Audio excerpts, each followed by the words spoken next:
Welcome to another beautiful day in Kuala Lumpur, Malaysia. So today I'm going to want to talk about the wonderful government of Malaysia.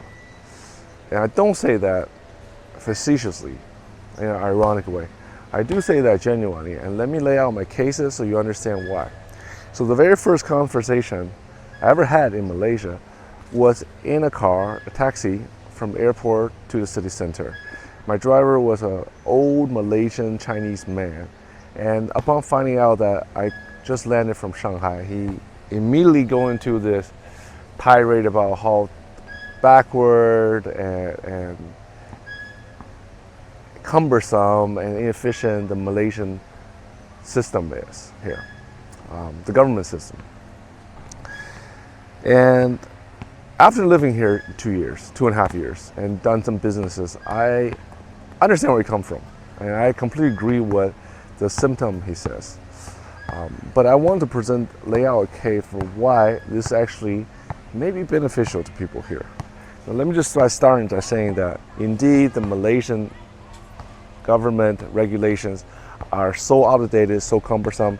Somebody needs to do something about it. I mean, it's left over by the British, which is already a very cumbersome, formality-based system. Then on top of that, they add all these Asian quirks and formalities to make it localized. Today, you cannot go to any government website and that supposedly provides convenience for you to do all your filings, whether it's taxes, employment, hiring an expat, and expect to work. You always have to pay a middleman that ranges anywhere between $1,500 sometimes to $5,000 to get anything done. These middlemen, consultants, are really basically either former government employees or they have some inside line with some employees inside the government that can get things done because they have a relationship and they know how the system works.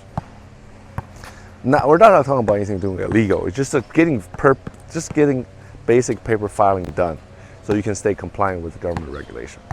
With that being said, we admit that this is a problem, okay? But with that being said, let's look at the alternative. We don't have to look far. We just have to look at literally 10 miles south of the Malaysian border, Singapore. Singapore, by most measurement, is extremely efficient, extremely transparent, and extremely effective in its regulation. Everyone, they clearly publish all the rules. They know what it's about, and everyone follows to a T, and you have to get your stuff together, right? So the contrast is, in Malaysia, they have a lot of rules. It's very difficult to follow. It makes no sense. It prevents a lot of burden to people, and everyone. And it's not just the old Chinese uncle, to the Malays, to the Indians, to the expats, to the Chinese, to everybody here, because everyone had to follow it. But in Malaysia's defense, the government is quite lenient. It gives people time to get their paperwork, get their claims together, get their shit together, so to speak. So, and everything's relatively negotiable. You know, it's like if you're a small business, they give you a lot more leeway than if you're a bigger business. It's very human, so to speak. Where in Singapore, from day one, you basically have to get your stuff in order to the T, in order to get anything going. So, alternatively, if you think about this, you look at Malaysian business, it's very chilled, it's very relaxed. Why? It's, in a way, I think it's because the government knows, the people knows, you can't rush things here. There's a certain way and certain time that needed to do things, and that's just how it's going to be. And by rushing, by pushing things, by stressing things, you're not going to get anything done any faster. So you might as well lay back, chill, relax, and get things done at their own pace. Versus, more developed, more transparent countries where everyone's competing, rushing, pushing, and that's basically the comparison between a Singaporean or Shanghai life versus Malaysian life. So chill, relaxed. And because everyone moves at a slower pace, what's the big deal? Life is more enjoyable. And finally, I would say that because the government is more lenient, there's a lot of gray areas. There are a lot of gray areas. A lot of people live in the business gray area. And a lot of Malays have business where they don't comply at all. They're just strictly operating on a cash basis.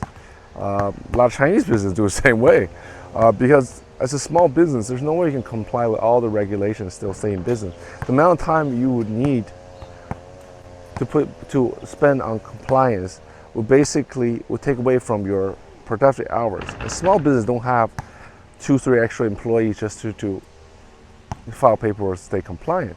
So a lot of people just ignore the population. And for the most part, the Malaysian government let that shit slide. You know, it's very human in a sense. So it's more colorful life here. You know, it's not so oneness like it is in Singapore, I think, where everyone is just basically, it's just a suit wearing robots, in my opinion. Now, if you want to be a suit wearing a robot in Singapore, go for it. I mean, I'm not saying that's the wrong way to live. I'm just saying, for me, I pick Malaysia over Singapore any day of the week, as far as living. So that's what I have to say about Malaysia and Boleh and its inefficient and terribly outdated government systems. Let's appreciate it, because there's good and there's bad in everything, and you can't just look at the bad. You kind of have to also see the good. I understand that this backward system actually provide a very chilled lifestyle here in Malaysia for everyone.